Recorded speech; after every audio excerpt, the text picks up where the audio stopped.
کہ جو petrol taxes ہیں، کسٹم ڈیوٹی 24 روپے، پیٹرول لیوی اور ڈیولپمنٹ لیوی 103 روپے، کلائمیٹ سپورٹ لیوی جو ہے وہ 2 روپے، L O M C margin جو ہے وہ تقریباً 8 روپے ہے، ڈیلر مارجن جو ہے وہ 8 روپے 4 پیسے ہے، 1 لیٹر پر 145 روپے بلا جواز بلا وجہ صارفین پر مسلط کیے گئے۔ یہ 18,832 ارب روپیہ نیا قرضہ پاکستان کے عوام پر بوجھ بنا دیا گیا ہے، اور یہ پاکستان کی 89 سال تاریخ کا سب سے زیادہ قرضہ کی شرح ہے۔ آپ دیکھیں، یہ خود سرکاری ریکارڈ سے واضح ہے کہ جو پیٹرول ٹیکسز ہیں، کسٹم ڈیوٹی 24 روپے، پیٹرول لیوی اور ڈیولپمنٹ لیوی 103 روپے، کلائمیٹ سپورٹ لیوی جو ہے وہ 2 روپے، L O M C margin جو ہے وہ تقریباً 8 روپے ہے، ڈیلر مارجن جو ہے وہ 8 روپے 4 پیسے ہے، اور فریٹ ریٹ جو ہے وہ مختلف اوقات میں اس کو مختلف طریقے سے طے کرتے ہیں۔ اس لیے مجموعی طور پر 1 لیٹر پر 145 روپے بلا جواز بلا وجہ صارفین پر مسلط کیے گئے۔ اسی طرح وفاقی حکومت کے جو اب 28 ماہ مکمل ہو چکے ہیں،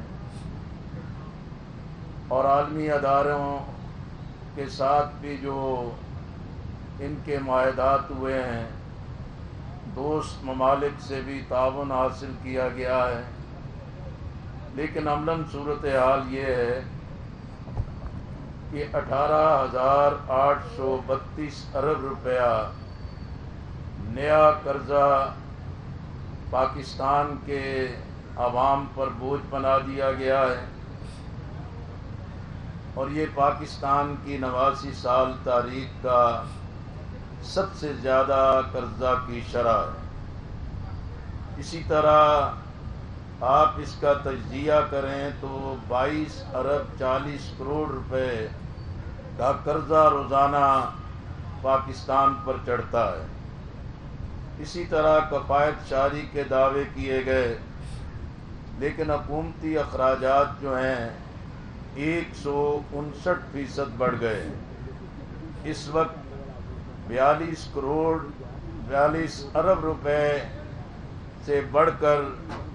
اضافہ 1037 ارب تک پہنچ چکا ہے۔ گزشتہ سال کی نسبت غیر ملکی سرمایہ کاری 20% کم ہوئی ہے، برآمدات مسلسل گر رہی ہیں، آٹا، چینی اور کپاس کا بحران ایک بدترین شکل اختیار کر رہا ہے۔ مجموعی طور پر ہم دیکھیں تو بجلی گیس کے جو گردشی قرضے ہیں، سرکولر ڈیٹ ہے، یہ 5,100 روپے تک پہنچ گیا ہے، حالانکہ پاور سیکٹر کو 800 ارب سبسڈی بھی دی گئی۔ آئی پی پیز کے حوالے سے جب ہم نے آواز اٹھائی، پہلے اس پر بات کرنے کو تیار نہیں تھے، لیکن حافظ نعیم الرحمن صاحب نے پورے دلائل کے ساتھ اور ہم کمیٹی ارکان نے پوری تیاری کے ساتھ جب فیڈرل سیکریٹریز کے سامنے یہ مسئلہ رکھا، انہوں نے اتفاق کیا کہ یہ آپ کا تجزیہ بالکل ٹھیک ہے، لیکن حکومت کی ول ہو تو ہم ان معاملات کو ٹھیک کر سکتے ہیں۔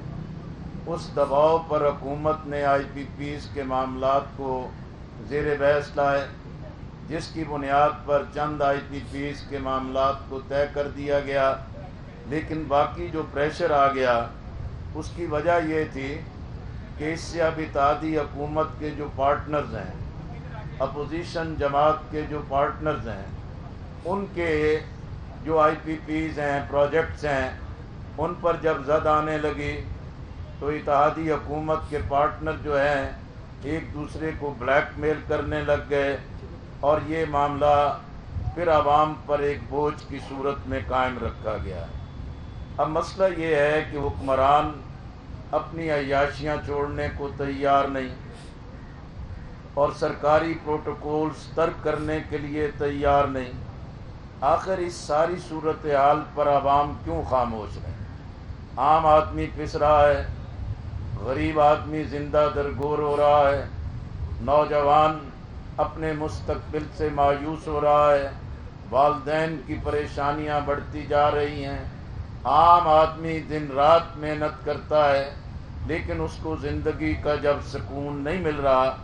وہ احتجاج کیوں نہ کریں، وہ اپنی آواز کیوں بلند نہ کریں،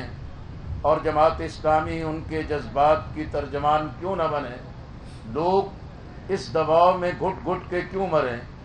اور پاکستان جو ایک ایٹمی صلاحیت کا ملک ہے، اس کی بہترین جغرافیائی حیثیت ہے، قدرتی وسائل سے مالا مال ہے، چند ایک مٹھی بھر بگڑا بدماشیا شرافیہ جنہوں نے اپنے جرائم پر پردہ ڈالنے کے لیے اشرافیہ اس کو نام دیا ہے، حالانکہ یہ کلپرٹس ہیں، یہ قومی مجرم ہیں، ان کے خلاف یہ آواز کیوں نہ اٹھے کہ جو عوام کا خون چوس رہے ہیں، اب عوام کی ہڈیوں کا گودا بھی نگلنا چاہتے ہیں۔ اس لیے جماعت اسلامی اس صورتحال میں خاموش نہیں رہ سکتی۔ ہم نے پرامن سیاسی مزاحمت کا جو آغاز کیا ہے، اس لیے دوسری طرف یہ جو ہے کہ پٹرول اور ڈیزل کی دوسرا دن ہے کہ اس میں قیمتوں میں اضافہ کیا جا رہا ہے۔ یہ حکومت کی بے شرمی ہے، یہ ڈھٹائی ہے، یہ 25 کروڑ عوام کے ساتھ ایک شرمناک مذاق ہے، پسے ہوئے عوام کے زخموں پر یہ نمک چھڑکنے کے مترادف ہے۔ اسی طرح جو تجارتی یعنی گڈز ٹرانسپورٹ کا حال ہی میں جو ہڑتال اس لیے ختم کرائی کہ ان کا معاہدہ ہوا کہ مسائل کو حل کریں، لیکن یہ پیٹرول اور ڈیزل کی قیمت میں اضافہ کر کے یہ گڈز ٹرانسپورٹ کے جو یونینز ہیں، نمائندگان ہیں، ان کے ساتھ بھی بے شرمی کے ساتھ، بے حد کی رویے کے ساتھ ایک ان کے ساتھ سنگین مذاق کیا گیا ہے۔ پرائیویٹ ٹرانسپورٹرز، تجارتی مراکز، موٹر سائیکل چلانے والے نوجوان آخر کیا کریں؟ یہ جو تجارتی، معاشی، صنعتی اور گھریلو صنعت کے لیے چلانا ناممکن ہو گیا ہے، پیداواری لاگت ناقابل برداشت ہو گئی ہے، اب عوام کو اور راستہ کیا ہے؟ یا وہ بالکل اپنے ضمیر کو مار دیں جو پاکستان کے لیے انتہائی خطرناک ہو، یا اس کے بعد ریاست سے بغاوت کر دیں اور پھر ریاست اور قومی ادارے تنہا رہ جائیں، یہ پاکستان کی سلامتی کے لیے خطرناک ہے۔ اس لیے حکومت کا جو اس وقت کا ایک رویہ ہے، حافظ نعیم الرحمن صاحب نے جو اعلان کیا تھا، اور آج بھی ہم پورے ملک میں تمام سٹیک ہولڈرز کے ساتھ مشورہ کر رہے ہیں، اور وہ توقع ہے کہ انشاءاللہ حافظ نعیم الرحمن صاحب آج پشاور سے ملک گیر ہڑتال کی تاریخ کا بھی اعلان کریں گے۔ اور میں سمجھتا ہوں کہ پاکستان کے نوجوانوں کے لیے جو اقبال کے شاہین ہیں، پاکستان کا مستقبل ان کے لیے ہے، اور ان کے مستقبل کو یہ 89 سال تک ملک کو تباہ کرنے والے آئندہ ان کے مستقبل کو بھی داغدار کرنا چاہتے ہیں۔ ہم سب سے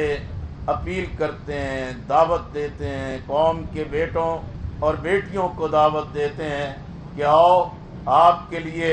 ایک قومی پلیٹ فارم اس دھرنے کی صورت میں ہر صوبائی ہیڈ کوارٹر پر موجود ہے۔ آپ کی آمد، آپ کی شرکت یہ ایک بڑا قومی فریضہ ہوگا۔